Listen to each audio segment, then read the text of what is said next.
What's up, guys? Andrew here with Mayflower Sports. This is We All Gamble NFL Week 5. Got Jake to my left, Noah to my right.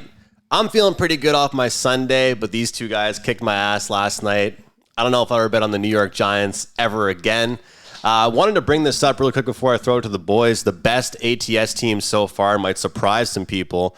Rams, Cardinals, Seahawks, Cowboys, Titans. Looking at teams like the Rams and Cardinals up there just goes to really show that bad teams, although, might not have good seasons, can still cover the point spread. So I can't believe we're here in week 5. I started with you last time, Jake. I'll go to Noah. How was your weekend, man? Weekend was good. Had a good couple bets in there. Won a couple good ones. I'm glad. I was kind of surprised I had to sweat so hard for San Fran against the Cardinals, as you said. But Cardinals are one of those teams that, again, like I always find those really bad teams that people think are going to be just the absolute worst. They get big spreads. People cover it. But San Francisco, Christian McCaffrey is he's just that guy. He's just that good. But no, it was a good weekend. How was your weekend?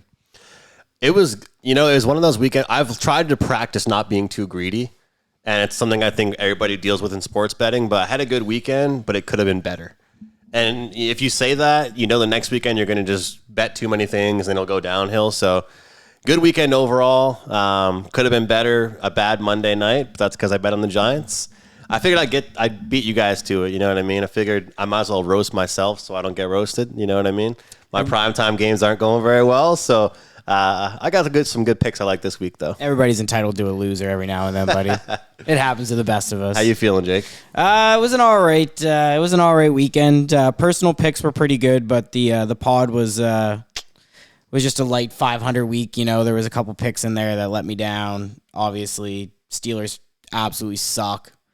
Terrible team, and then Patrick Mahomes fucked everybody, I think, in the world on Sunday. So that was a tough QB slide to see. So overall, it was a personal weekend was pretty good, but the picks on the pod were average to say the least after the last couple weeks I've had.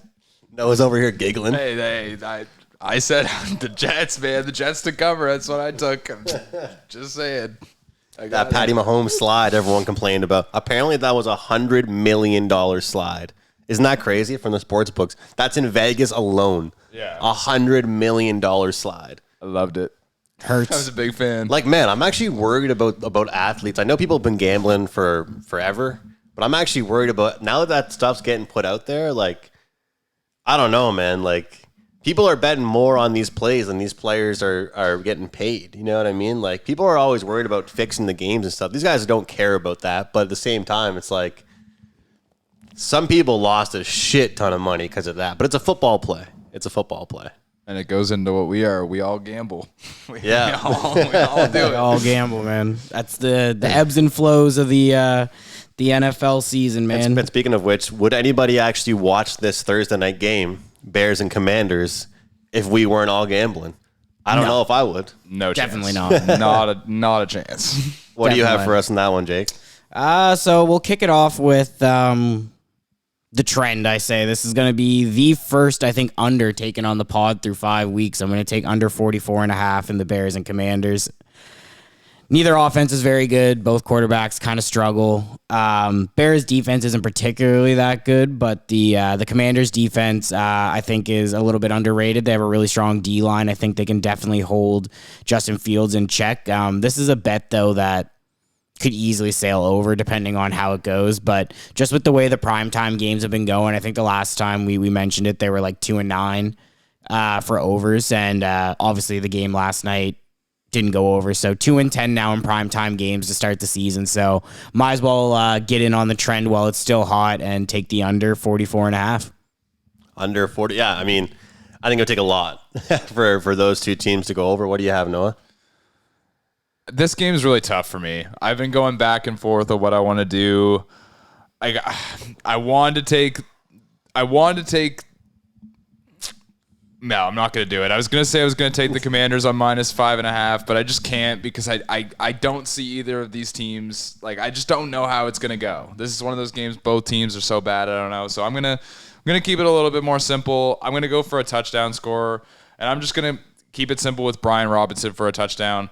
I think the Bears' run defense is terrible. I think this game is going to be sloppy. I feel like both teams are going to try to run the ball a lot. Justin Fields isn't a bad anytime touchdown score odds, but I'm going to go with Brian Robinson. I think he has the best odds there. I think that Bears defense can't really stop anybody run or pass really, but Sam Howell's been a little bit iffy, so I'm going to take Brian Robinson, rushing touchdown.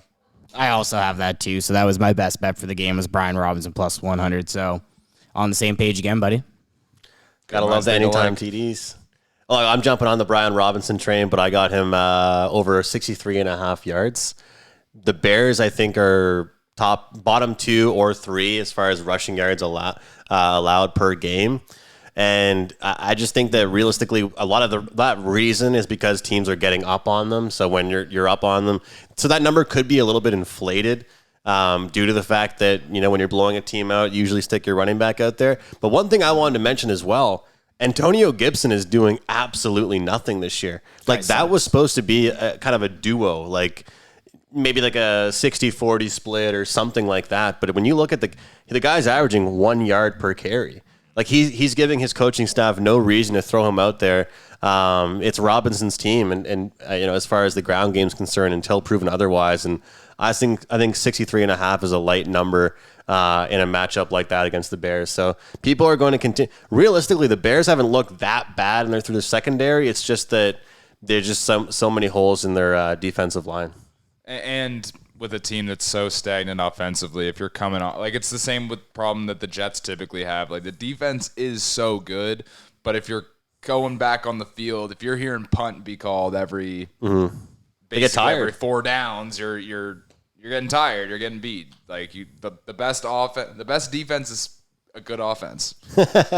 I like when things are mixed around instead of it being the other way around. It's true because the defense can get gas throughout the game, and then in the second half when they use the run game the most. So exactly. So it's not really a Thursday night game that we're going to talk about that much. No, let's be honest. So you want to lead things off with another pick? Yeah, I just want to say too, NFL's got to get better at these Thursday night prime time. This is getting ridiculous at this point.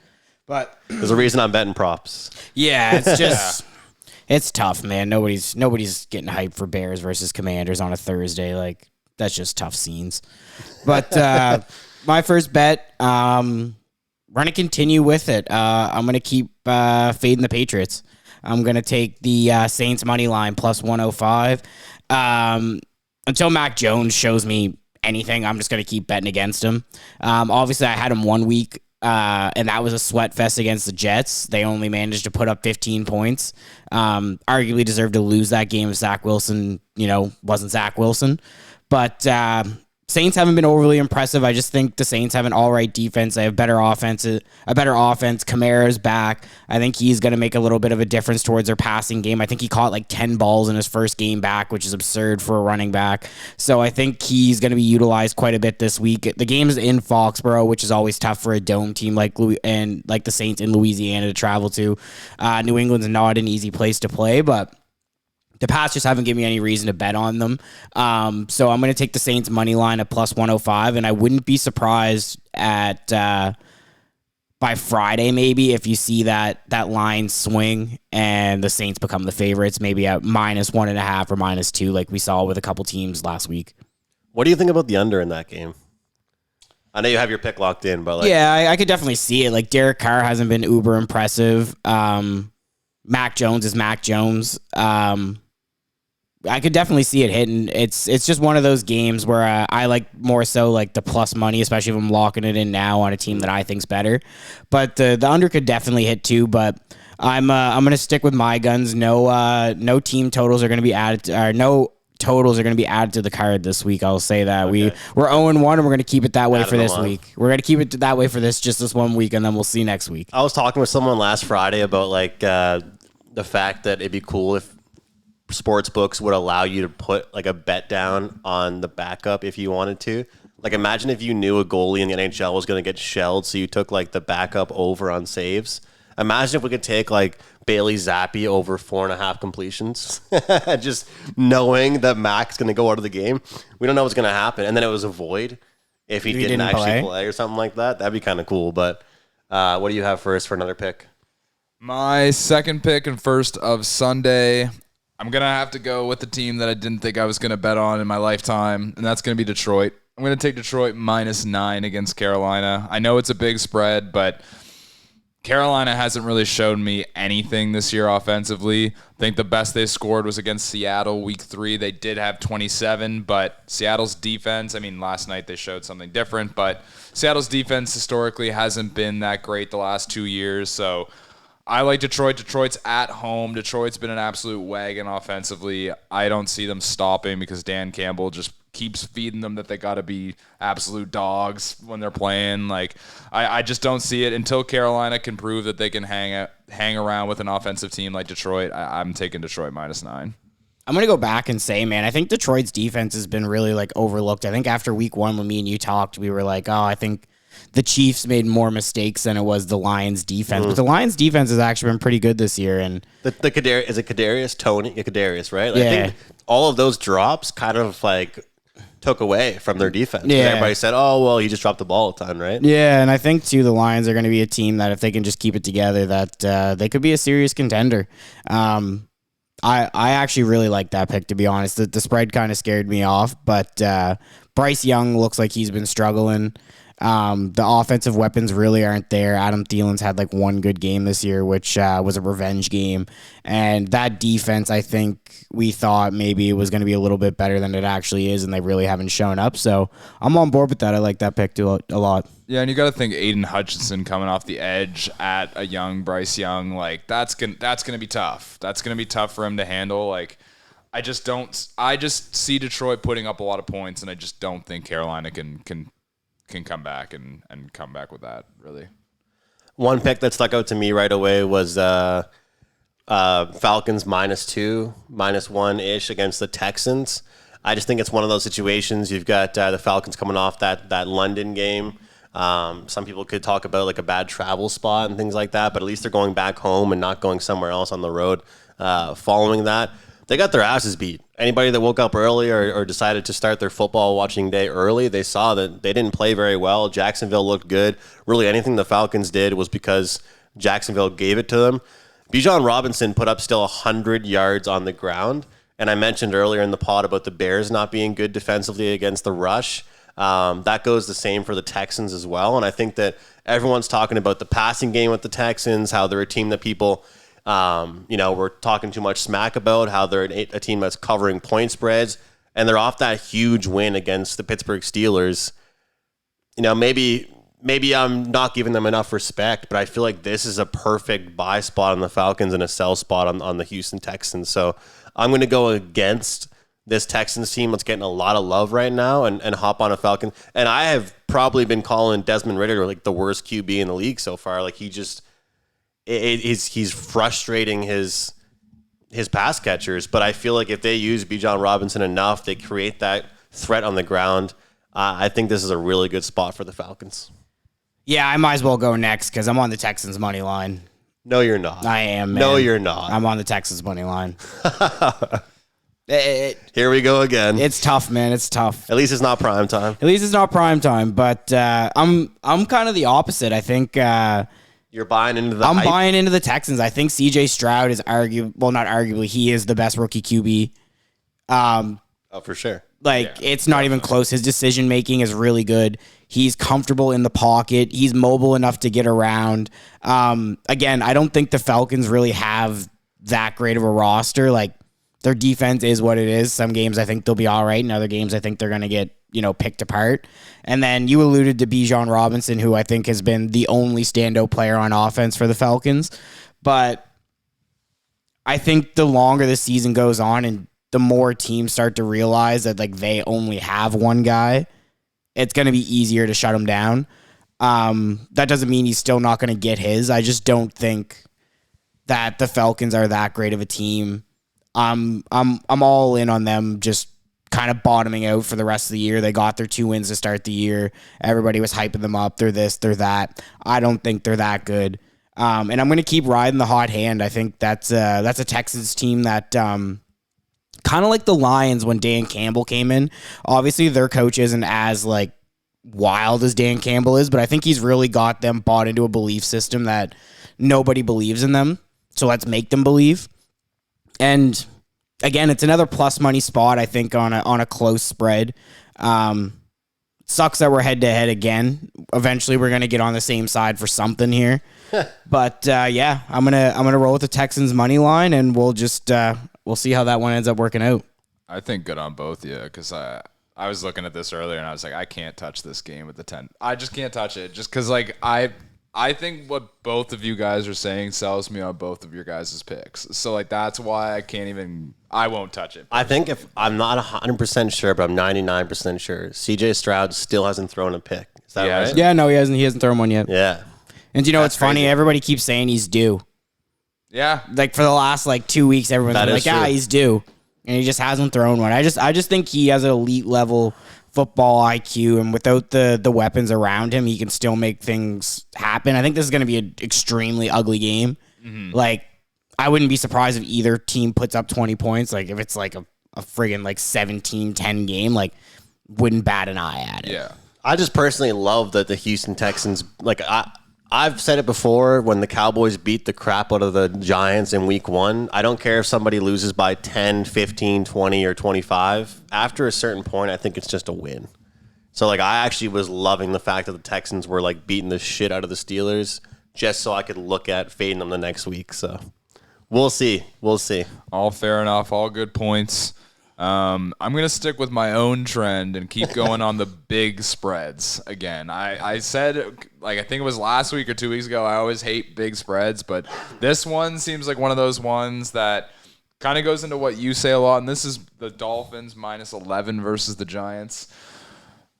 Dolphins, at the first 3 weeks of the season, everyone's saying this is probably the best team in football, best offense. They dropped the 70-point game. They're boat racing teams all the way. Tua's having an unbelievable year. Their run game is now looking with A-Chain or A-Chan or whatever. I don't know how to say his last name. I've heard both, to be honest. I've heard both, too, so that's why I'm confused. But he's been running the ball. They've been just looking like such a stellar offense. They lost last week to the Bills, and now they're kind of looking at, people are almost selling the Dolphins, being the Bills are back. The Dolphins aren't the best team.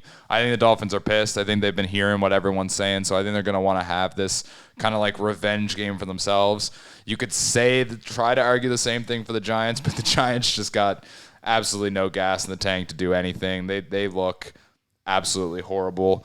Your preseason pick is looking good on the one Giants positive right of me losing last night's pick. Exactly, and I think -11 isn't that crazy for them. I actually could see this growing. It grew today already by half a point. It was 10.5 this morning, so I'm going to take it at -11. I like them a lot, and I think this offense will just roll through the Giants. I saw a crazy stat today that the Giants have played the Giants have played 3 primetime games so far this year, the most in the NFL, and they've been outscored 95-15 through 3 games. So that just goes to show I take the primetime out of it because a football game's a football game. They're just getting smashed by everybody. And that -11, -10.5, -12, that wouldn't deter me. If you like the Dolphins, they're probably going to smash. You're thinking they're going to smash the Giants. So I like that pick. I usually stay away from the double-digit spreads, but definitely understand where you're coming from because that Giants team is absolutely awful.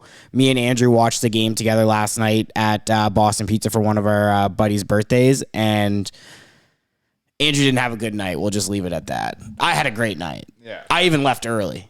That's how once the game got out of hand, and I just left. I don't even think the Seahawks had a good night, though. I just think the Giants had a bad one. But that's for another night.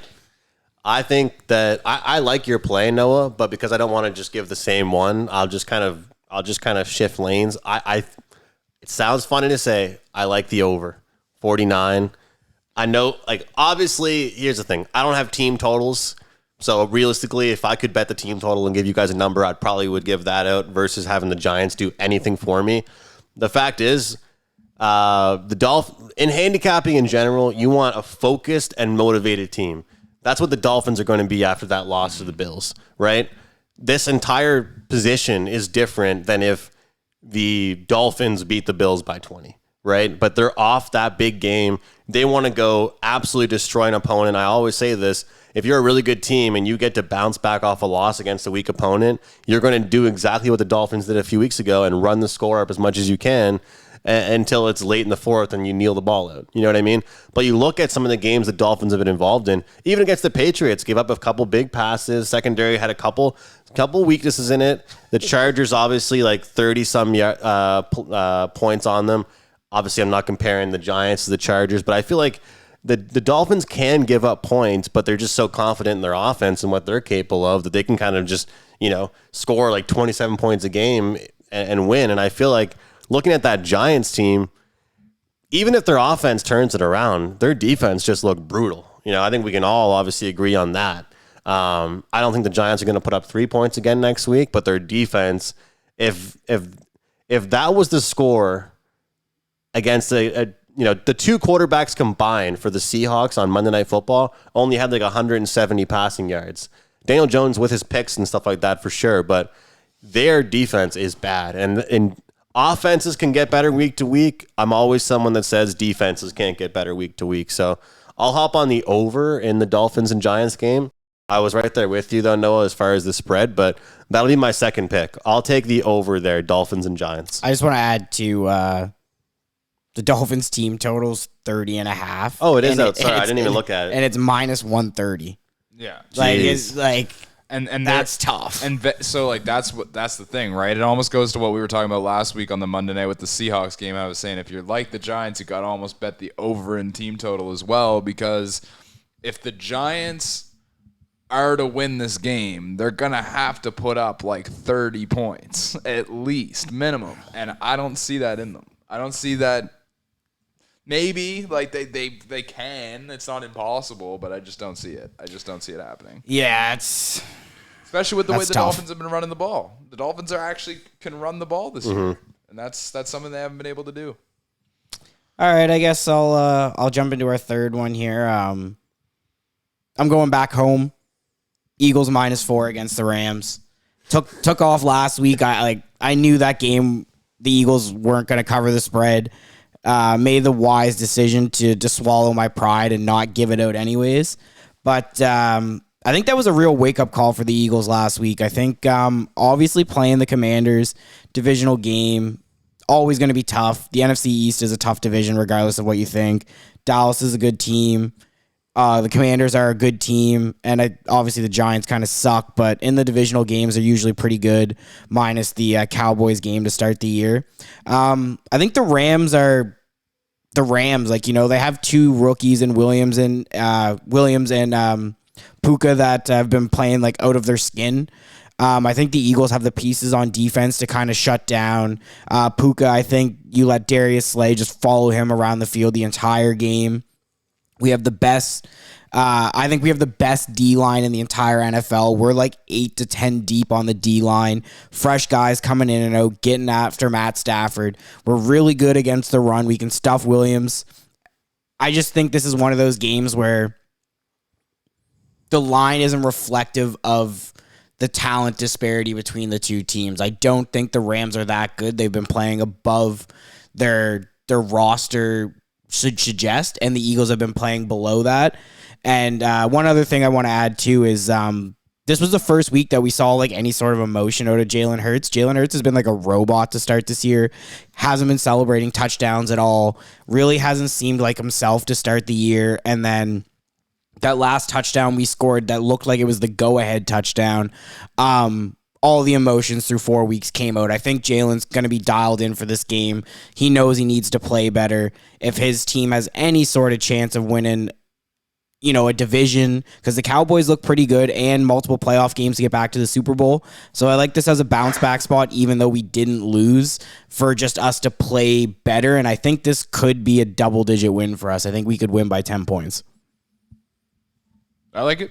It was one of those games that I wasn't really wanting to touch too much, just because I don't really have a clear picture on both the teams, so I kind of defer to you, obviously, on the Eagles, and I totally agree. Your D-line is bar none the best in the league. You probably have the defensive rookie of the year on the line there. Jalen Carter's so fucking nasty, dude. Yeah, like that's the thing, right? Like they're so deep defensively. It's probably the most deep team in football. They just haven't really got it all clicking yet, and I think that does come down to Jalen Hurts. So if Jalen Hurts can get back to what he was last year, which I think he can, and like it will take a little bit of time, I think. And if this is the week, then it could definitely happen. And I do want to mention too, one other thing is Swift's really only played 3 games.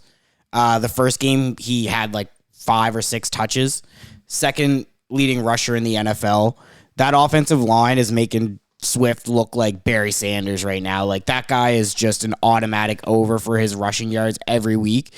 And you almost have to take him as a touchdown scorer every week. So I think just combination of we're running the ball well. Once the air attack gets going and Hurts gets going, I think we're really going to start putting pressure on defenses, and you're going to see us covering spreads a lot more and a lot more comfortably. I think it's cool because like I agree that I think the Eagles are going to get better as the season goes on. Like, and I guess that's what you want for any good team. But like what you're describing there with like just their team as a whole, all the different options they have, and like it feels like a different receivers having a good game each week. Or I just feel like that point spread where they just are a little bit undervalued and they blow somebody out. You're right. It could be this week. And obviously they're a great team. They're up there in like the rankings as, you know, the favorite to win it all. But I just think it's interesting to see some teams go first week to just dominate, or like week 5 or 6 to have like a huge blow. And I personally, I would rather that be the case. Yeah, I think that's probably my favorite pick of the week. Last week I didn't give out a best bet, but if I'm going to give out a best bet this week, I think it's going to be the Eagles -4. And respect for staying off. Some people know their team. I subbed in, took the Commanders, and you're like, no, I'm off this week. Yeah, I know some people right that from either stay off. Will you bet against the Eagles? Never. I just won't bet. Honestly, the game. respect. Stay off or bet on them. Or I'll bet like a player prop. Like obviously, I can't give out a player prop on Tuesday for Sunday. They're not out yet. Yeah, but like. I did bet on the Eagles. I just bet on player props. I didn't touch the game like at all. No totals, no team totals, no overs, like none of that. It was just strictly A.J. Brown and DeAndre Swift for the 2 touchdown scores I took, and they both cashed. Where are we going next? I got mine. I got my last one here. This is probably my favorite bet of the week for me personally. I like the over in the Kansas City versus Vikings game. 53 points. I know but the Vikings did burn me already once this year on an over, but I think this is another opportunity to take them on a points over with Kansas City. I think they're both going to be trading points a lot. I said last week, and I was kind of right on, Kansas City doesn't always like to cover their spreads, so I'm going to stay away from any of the spreads or like any money line here because I think Kansas City will get it done, but the spread scares me at -5, but I like the over 53. Both teams obviously love to score. Minnesota's at home. Kansas City's going to want to come back out because now people are saying after that Jets game, like Zach Wilson was the better quarterback than Patrick Mahomes, and all the Taylor Swift stuff that's coming out, and people saying like, people making the jokes of, oh man, all the Swifties are thinking now that Zach Wilson's actually a better quarterback than Patrick Mahomes, blah, blah, blah, all this stuff. Like, I think they're going to come out and both teams are going to want to score. I mean, Kansas City's going to obviously score. They always do, but Minnesota's going to want to kind of catch up too. They've been having a rough start to the year, so I like that over at 53. Get it before it goes up. I got a question for both you guys. Kansas City has put points up on the board, I guess, but they've also had 2 weeks where, how many points did they score last week? Was that 20? 20, I think. So I think they've 23. had 23. So they've had 2 weeks where they've scored 20 and 23. The first week, I think they only put up 20 against the Lions. Are they fallen victim to not having anybody outside of Travis Kelce? Like, Valdez-Scantling is Valdez-Scantling. Like, Kadarius Toney doesn't look like he's that good of a football player, to be honest. And Sky Moore has been kind of irrelevant. Like, it's really just been like the Pacheco show or the Kelce show. Pacheco was running real angry last week. I love love when you say that. Dude, this is the best line someone's ever said to me. Our buddy Elias, shout out Elias, weekly watcher too. He says that when Isaiah Pacheco runs the ball, he looks like he's mad at the ground. Just how aggressively he just stomps his feet. He looks like he's mad at the ground. And on his touchdown last week, that was like the only thing I could think of. I was like, man, this dude's running fucking angry right now. But I just want to know if you guys think like, is this just kind of like a situational spot where they're kind of running up against teams that maybe their defense is is better than I'm giving them credit for?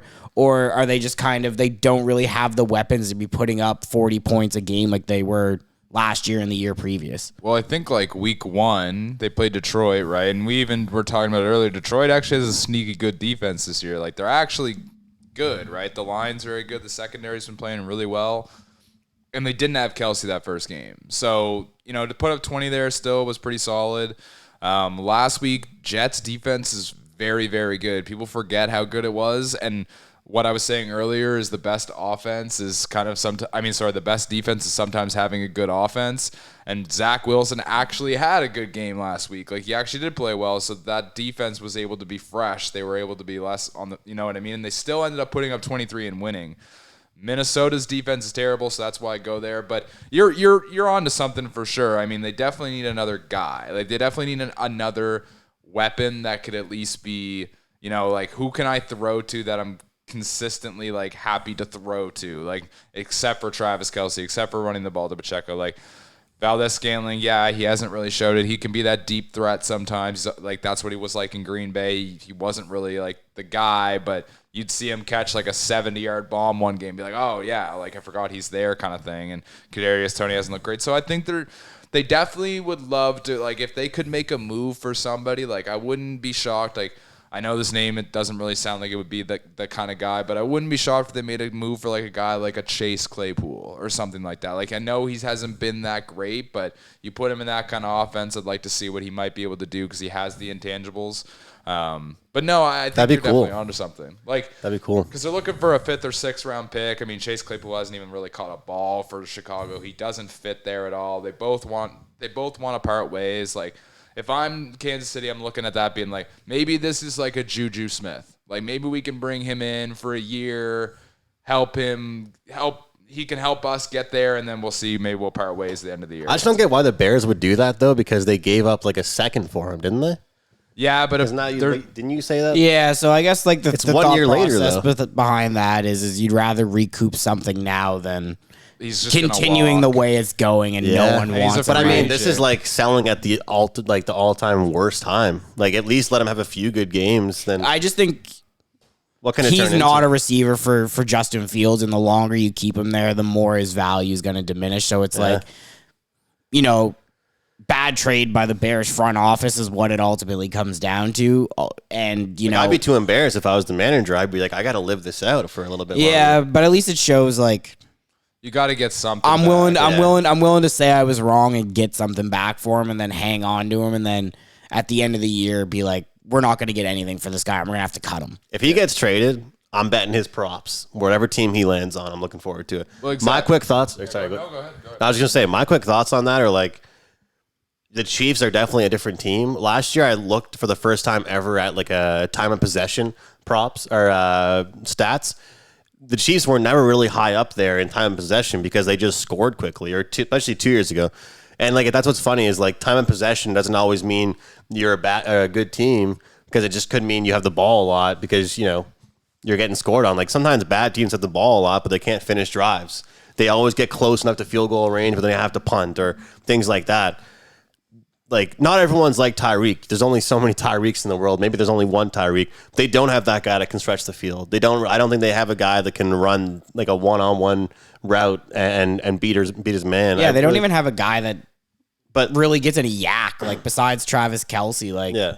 I'm with you. I guess my point is it's not a bad thing. It's not always a bad thing. Like, it goes to show, and I think we've all been giving respect to their defense, haven't we, a little bit? So yeah, the Chiefs' defense has been playing a lot better than expected. They got Chris Jones back, and he made an immediate impact first game back. I think he had a sack fumble recovery, so I think getting him back, the secondary has been pretty good too. So maybe it's a new Chiefs we're looking at where it's not like the Miami Heat, like LeBron James era. Maybe it's like the Patrick Mahomes, like Cleveland LeBron era where they got to play a little bit different and not every game they're going to blow everybody out and they're going to be flashy. Yeah. They're just going to collect their wins and then hopefully they're in the Super Bowl at the end of the year and they win when it matters. Because, I understand coaches like points, but when they go in every week and look at the scoreboard, they're not like, damn, we didn't score 30. You know what I mean? They're like, oh, we scored 24 and our opponent scored whatever. And I feel like as sports bettors, sometimes we get wrapped up in that. Like, they're not as good as they used to be because they didn't score 30 enough this year or stuff like that. You know what I mean? Could be a different. It was just a. No, I'm not saying. No, I know, but it was just a question because I do like the over, but it's something that I've kind of noticed with Kansas City this year is like week in, week out, you really don't know what you're going to get out of the offense. You don't know how good they're going to look, if they're going to be, Casey of old or Casey of new. But I'm definitely rocking with that. I think too the Vikings can put up points against Casey's defense. So the 53.5, high-ish total, but doesn't really scare me too much, to be honest. But I think that's enough for the KC Vikings. Or do you have one more, or are we going straight into Sunday night, Andrew? I'm going to Duval in London, actually, so it's not really Duval. I'm going to we'll call it Duval 2.0. Jags plus 5.5 against the Bills. Look, I'm trying to get on a run right now. When you get on a run, you got to make some bold picks. I think the Jags started off. Trevor Lawrence not looking very good. Calvin Ridley looked like a rusty guy that was gambling for a year. Clearly he was, but I think he's back. The offense looks good. The run game settling in. Let's be honest, that was a major, major win for the Bills over the Dolphins, despite how early we are in this season, and a huge advantage. I'm kind of worried this is going to be a popular underdog, but we'll see. People are also happy with what the Bills did last week, but this Jags team's already in London. They were there. They kicked the Falcons' ass, like I mentioned earlier. Of course, the Falcons were a pick for mine as well this week, but I like the fact that the Jags are already there. I think it's going to really help them out. And to be honest, I still don't buy into the Bills' defense. I don't think it's great. I feel like the Jags can really kind of have that dual threat of the run game and the pass game, and 5.5 is a lot. I don't think that the Bills are that much better than the Jags, especially off the games that they're at and the travel situation. I'll take that. I'm not betting the money line, but I feel like they can hang around for 5.5 points. Just a quick note to the defense not looking that good. Tre'Davious White tore his Achilles. Top 5 corner in the NFL for Buffalo. Appreciate it. That was really Buffalo's only cornerback. He's a shutdown guy. He's the elite of the elite in the NFL. So I think that's a really good spot with. Oh, really? I don't know if you knew that or not, but that's pretty great. That I'm gonna take that back. It's not great that he's hurt. I don't want to say that shit. That's kind of fucked up to say. But it's good for your bet that there's a guy that's that great at what he does, not playing against Jacksonville. So I like the Jags too in London. I think the Jags are really making London their own. I was saying to Noah on the way in that if I was going to bet this game, I'd take the under. I think the unders hit in every London game -1, and I think that was last year. Bills put up a lot of points last week. Jags not so much. So the over could hit, but just with that travel spot, the early time frame, I also really like the under, but I could definitely see the Jags covering and even winning that game. That's a tough travel spot. You're jacked up coming off a win against the Dolphins at home, and then you got to fly all the way to London. Different time zone, different surface. Even like the arena's different, like the backdrop, like how it's set up. Things are different there, right? It might take some time adjustment, and the Jags have already been there for a week, and they already play there every year. So I definitely really like that pick. I think that's. You said it's a popular underdog. Not yet. I was going to say, I think I would be scared to bet them as an underdog, but I like the pick, though. Like, I think that's like you saying, you're trying to get on a run. You're trying to have some gutsy picks, and I think that's a gutty pick. And I think that if it hits, it's one for the season where you're like, damn, like maybe not a lot of people were on the Jags that week, but I had the balls to take them. Yeah, I'm also just changing tune for a second, just because I'm keep checking the apps just to see, but Detroit just got moved to -9.5 already. Wow. So they're already. You know what? I'm going to tell you right now, Noah. Live on the show, I'm going to tell you. I literally just put the bet in now to get it at -0.5 because 9.5 because that's going to go to 10. I think that's definitely that's going to go to -10 for sure because they're looking at Carolina being like, hey, they're not going to keep up with this Detroit team at home too. So yeah, definitely. I think for a London game, that was enough conversation for that. Let's move on to the Sunday nighter. Since you're locking that in, I will go first. Cowboys at 49ers. I kind of contradicted myself here, primetime unders, but I'm going to take the over 45 in this game. I know both teams have really good defenses. I'm not sure what the status on Micah Parsons is going to be this week. I know he got hurt in their game last week. Knowing him, he's a crazy MFer. I think he'll be playing. He would play with a broken leg if he had to. I just like both offenses. I think the Cowboys are a little bit more diverse than they have been in the previous couple seasons. I think they can move the ball in a couple different ways. I still don't like that Dak isn't as mobile as he used to be, and I don't know if that's like we've talked about because of the ankle injury or, Mike McCarthy's like, I don't want you getting hurt. Stay in the friggin' pocket. If you roll out, that could be very well true. Either throw the ball away or make sure you get down so you don't get hit. But I think San Fran right now probably has. I'm going to go on a limb. They have the best offense in the NFL. I know that they don't put up the points like, the Dolphins do, but they control the game so well, and I'm past the point of calling Brock Purdy a game manager. The guy is just a smart quarterback. He knows when to get rid of the ball. He knows who's in rhythm, who to throw to. And when you have CMC, man, like, it's tough, right? So I think both teams have really good offenses. They both have really good defenses too, but I'm just going to go with the over 45. I can't lock in two unders on one card. One was hard enough. I think if there was an over that I like a lot this week, this would be it. So I'm going to lock in the over 45 in that game. What do you got, Noah? I'm going to tail him.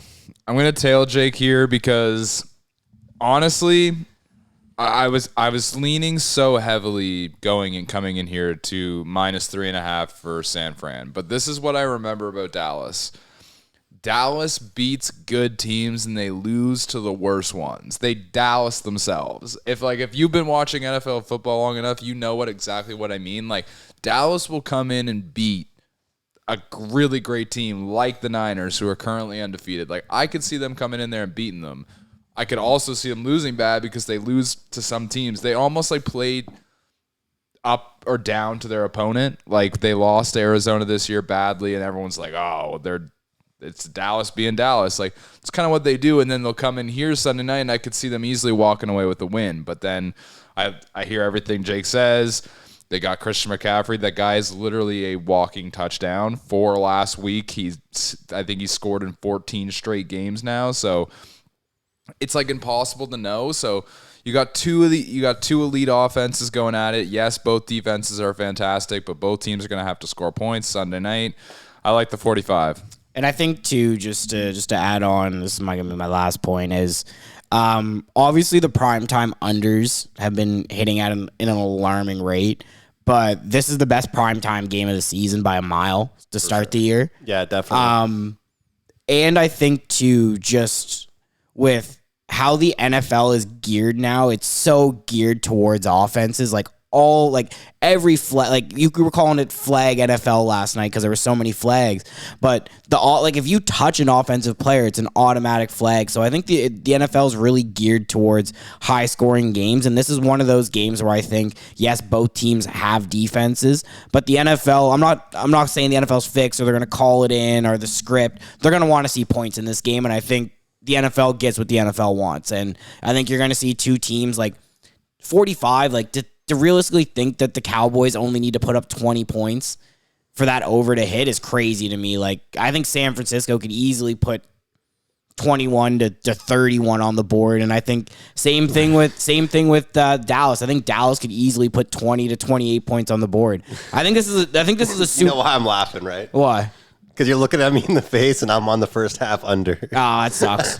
It is what it is, though. You can have the first half under and the over still hit. Oh, of course. It's just so funny because like when you're doing a pod, like you just trying to be respectful, look at somebody. Yeah, and we don't. You just got someone looking straight at you, just spitting points that are just like against what you're thinking. I mean, I guess we could both sort of be right in certain things. Well, how many times? I couldn't hold it in. It was funny. Was it twice or 3 times this year I've hit a team's team total and the game's gone under? That is true. So it can happen. It can definitely happen. But I'll let you get to your points because I feel like I've been.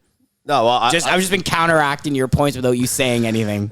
No, it's all good. One thing I wanted to say too is actually cool about like you talk about C-Max streak. people were talking about like how the price has gotten so bad they can't even bet it anymore. But now you can just bet 2+ touchdowns and it's still hitting. So like even if like everyone that was mad about the price getting ridiculous on C-Mac anytime is like, fuck it, I'm just gonna bet him to score 2 and he scores 4. So here's the thing. I guess you look at the Niners. Correct me if I'm wrong on any of these, but Steelers, Giants, Cardinals. Same thing for the Cowboys. You got the Patriots thrown in there, Giants as well. I just think that if you look at some of their games, you guys can talk about it being a good, finally a good primetime game, and I'm happy about that too. We finally have a primetime game with good teams, but I also think that neither of these teams have seen a good defense yet. Like you look at both these neither team has really seen a team that is going to be they're going to be on third down, 3rd and long and get stopped. Like they have been third down machines and they have not faced an opponent that's going to make them kick a field goal or have to punt. I don't even know how many punts the Niners have this year, right? And I feel like that might be a little bit of a surprise. I always look at totals. What's the strength of the best team? I think the Niners are still the best team. Their strength is their defense. Their offense is good, but they're so good. Like, so far this year, Brock Purdy is the 13th ranked quarterback. Isn't that wild?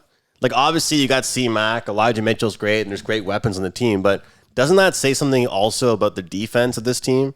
If their quarterback is 13th ranked, like, as far as fantasy football and fantasy is concerned, like, I think you could I'm say not a that. hater of Brock Purdy either. Yeah, but I think you could also say that this is the first year in a long time where, like, the NFL's had some really fucking bad quarterbacks.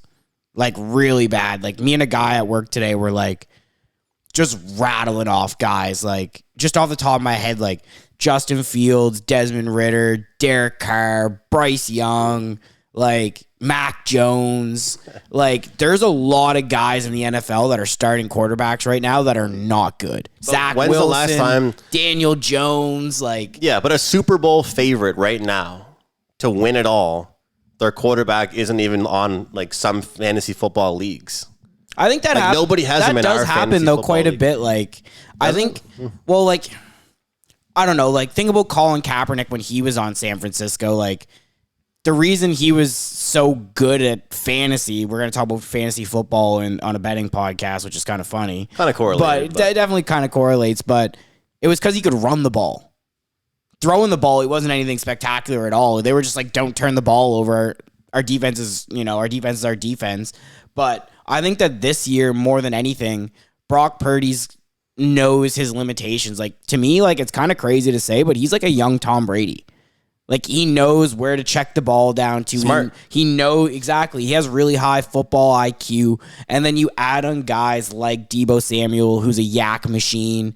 You have George Kittle, who's a yak machine. You have Brandon Ayuk, who's a yak machine. Like, he doesn't need to throw the ball down the field for them to win. He just needs to get the ball in space and then let his skill players get those extra yards. So for me, it's not like super surprising. I kind of had a feeling this year that Brock was going to be good. And not to mention, Brock's never lost a regular season game. Yeah. That's kind of crazy. He's a winner. He's a winner. But But real quick, like you did, I'm pretty sure the Chargers and Vikings played this year, and you had you were on the over in that one, right? And I think back to like Noah's analysis about that, and a lot of it was about the offense, but a lot of it was obviously you're betting an over. It's about the crappy defenses. So it's not even as much as that you're adapting up the great offenses. You're talking about the defenses. So when I think about like if we, and I'm just using you as an example, obviously, if we run back the idiot. If we run back the tape, if we run back the tape, like I thought it was really good analysis for why you would bet an over. A lot of times I'm more so betting an over, not just because a team is skilled offensively, because you're almost fading bad defenses.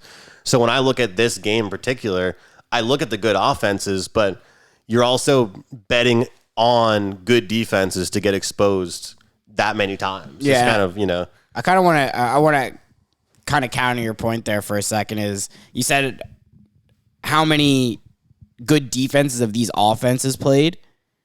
How many good offenses of these defenses played as well? Yeah, that's the thing. I rate defense is more important. You're right. But that's just like it goes. I think it goes both ways. I think this is going to be one of those games where one of us is going to look like a genius and the other one's going to look like an absolute idiot. Well, actually, like you said, you were going to bet the the under for first half total. Yeah, first half under 22. But I could see both of these hitting. Like the reason why is because all of our points are almost making sense here, because I could see this first quarter being ugly. Like I could see the first, and actually just looking at the trends, I would like to see this stat. I don't know it. But I've been watching a lot of games this year where the first quarters have been bad in a lot of these games. Like even that that Chargers versus Vikings game that happened. The score at the end of the quarter was, I think, 7-3. And you're like looking at that and like, damn, I gotta get a 54.5. Like this is tough. And then it was a last 2-minute sweat that should have been an over, but it wasn't, right? So it's one of those situations where I could see, like, to everything you're saying, like both of these teams being like, oh wow, this is a real defense. Like we got Micah Parsons, we got Joey Bosa, we got all these guys to deal with now. And it's gonna probably start slow. People are gonna be like, "Damn, like this was looking like such a good game." And then then half will come, and then everything will switch. There'll be a first drive touchdown, and then everyone will start Adjustments. It'll be adjustments, right? And so I could see both of them hitting, because realistically, what Jake was saying at the beginning, 45 points, like both of these teams are very well capable of putting up 45 points themselves. Like that can happen, right? Like. So I could see both of these teams starting real slow, like the first half looking like a 10-3, 10-7 game, and then all of a sudden, like first team comes out at half, touchdown, first drive, then it's like it's going to be a little bit of a shootout for a little bit, then kind of come down to the wire, and that's why I don't like either of the spreads either way, because I'm like thinking like it's gonna be a scoring game. Both teams are gonna come out at half, probably guns blazing, and the first quarter is gonna be rough. That's how I could see it. So I think it's one of those situations where I think we could all come in here next week and still be right. I would like that. I like that. Honestly, I like the conversation for the Sunday nighter, to be honest. This is the best primetime game we've had, so I like that this is the bulk of what we were kind of talking about this week. We were kind of flying through this episode, so I like that everyone got a little bit of analysis in here, a couple questions here and there, a couple rebuttals, a couple I agree with you. In some certain way, I guess. Yeah, but I can almost guarantee we're going to go into the Monday nighter. I guarantee this is a squad ride. I guarantee we're all taking Packers -2. Oh yeah, I like it. Okay, so we're all and it's primetime game number 2 for J Love. Yeah, which so is nice. I guess I'll start off with my quick analysis. I'm going to leave most of the analysis to you guys because you're the fans. You guys know the team way better than me. I watch kind of just when they're on. You guys are watching every week. I've been low-key kind of impressed with Jordan Love. I know he's definitely made some mistakes, but he's a rookie. Not an actual rookie, but it's his first year starting. I kind of like what the Packers have going on there, but more so, I think the Raiders are just the Raiders, man. Devontae Adams and Max Crosby. I said it last week. They got 2 guys. I know you said earlier, what's his name? Aiden O'Donnell or O'Connell or... Yeah. If he's starting again for Jimmy G this week, actually, I don't even care who starts for either of them. They both suck, in my opinion. I know should start O'Connell. Yeah, I think you said that you saw a lot of people, like, before the show started, that a lot of people didn't think there was much of a drop-off between the two. To me, that just says that he sucks equally as bad as Jimmy G. Pretty much a nice way of putting it. Yeah, so I'm just going to take the -2. I'm going to take the better team, regardless if they're on the road or not, and go with the quarterback that's impressed me the most out of the 3, we'll say, because we don't really know who's going to start this week. You want to go? Well, look, I'm frustrated off the injuries. I was pissed, Had my Packers jersey on. We were out at a bar, and that game was pretty much over for the second it started. But I feel like this is a team that, although they have Max Crosby, I just feel like that the second that the Packers established that passing game, they're the kings of the short dump offs, or like the dink and dunk. Like, people think that the Packers, like, Jordan Love has such a high quarterback rating right now, and I feel like it's because of a couple big plays he made to start off the season. But realistically, I think they want him to be kind of more of a quote-unquote game manager than he has been. Like, I don't know what kind of stat you can really describe this in, but pretty much Jordan Love's been throwing like the most 50-50 balls over like every quarterback. And it sounds like I'm crapping on the quarterback of my favorite team right now, but I feel like the Packers have to simplify their game And against this Raiders team, I think it's a really good team to do it against. Teams are driving the field against the Raiders, exposing them in different ways. And if we can get the run game going, I feel like it'll kind of, mix up their pass rush and kind of keep the defense guessing for the Raiders. And simply put, they're not deep. Like Jake talks about it every week. Like I think that they have potential, but when you've got a rookie quarterback like it was last week, I'm really pissed I didn't fade the Raiders, honestly, last week. But rookie quarterback, wide receivers that are frustrated, demanding the ball. And one thing I still love about the Packers is that they're like the opposite of what the Raiders are right now. I still don't believe the Packers have a number one receiver. I'm not saying that against Romeo or obviously Christian Watson. I'm just saying that when you look at the game plan, they don't force feed somebody. Nobody's belly is too full on the Packers right now, and I feel like it's a good thing. They really distribute the ball. What a line. What? Nobody's belly's too full. Yeah. I fuck with that. Yeah. I fuck with that. I don't know. The Raiders suck. The Raiders just suck. There's nothing good about the Raiders. I thought the Packers didn't have an identity yet, which I don't think we really do, to Andrew's points. We don't. The Raiders really don't have an identity. They got nothing good going on. They got Max Crosby, Devontae Adams, as Jake said. That's it. That's all they got going. Max Crosby if you're going to take a player prop, I would definitely take Max Crosby to get a sack because our line fucking sucks. I'll be honest. I'll just be so real about it. We don't have a number one wide receiver, but it doesn't matter because everyone else is going to be healthy on the team. We're going to have Aaron Jones back, finally fully healthy again. Hopefully, at least I say. But he should be because he was there last game. He only got 5 runs, but I can't imagine that happening again. We'll have all of our guys back. We will have Christian Watson, Romeo Doubs, Jaden Reed. All these guys are going to be there. They have way more options. Jordan Love is the better quarterback in the matchup for sure because, people don't even know his full fucking name on the Raiders. I don't know. It doesn't even matter. The Raiders suck. Green Bay -2. It's over. And I said it to Jake, but I really, on a serious note, I think it is something that we should look at and consider. We're going to be doing this podcast for hopefully years, just fading quarterbacks on their first ever primetime game, which I'm mad at myself for not noting. Obviously, I was blinded by it being my team with the Packers, but that game against the Lions for Jordan Love was his first ever primetime game. I honestly just realized that we watched 2 primetime games this week and I went 2-0. Sucks we went head to head. Sorry to cut you off there and rub that in your face, but it all just kind of clicked here that we watched those together, and you had to bear the brunt of celebrating in your face for 2 nights. And we didn't watch together, and I kicked ass on Sunday. What does that say? It says, "Don't put me in a room with you, bud." I did good all over the field last week. I was good prime time and during. All right, I think we're running close to an hour, so. At least we've been consistent about one thing. Yeah. And 1 hour. I think we just fly through our picks, and then it's the last 2 primetime games. It's always Sunday and Monday night where the questions kind of get flowing, and we start. But Jake, let's be honest here. If there's a week where we don't have different opinions, that's when, because nobody's arguing, but it's just funny to have I feel like it just gets us going more when it's but why do you you're kidding me? I'm on the under, you're on the over. But when we all have our own picks, it's I haven't really thought about that one. I literally tailed Noah on the podcast. I didn't even think about betting that myself yet. Yeah. And then, I did last week too. He said something about the overs. Fucking add it to the card. Let's go. But I guess we'll run through the cards super quick and then we'll get out of here. But my card to start, Bears versus Commander, Thursday night primetime. I got under 44.5. That's -110 right now.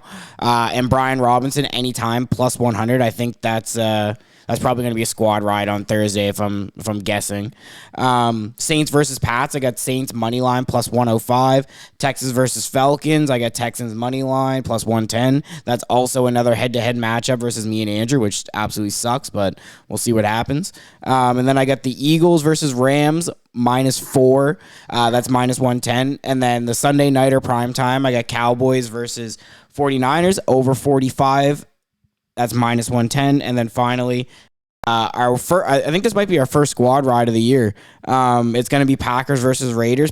Packers -2. All the boys are going to be on that, so that'll be really interesting to see how the group chat's going on Monday. But that's my slate, and my best bet for the week was Eagles -4.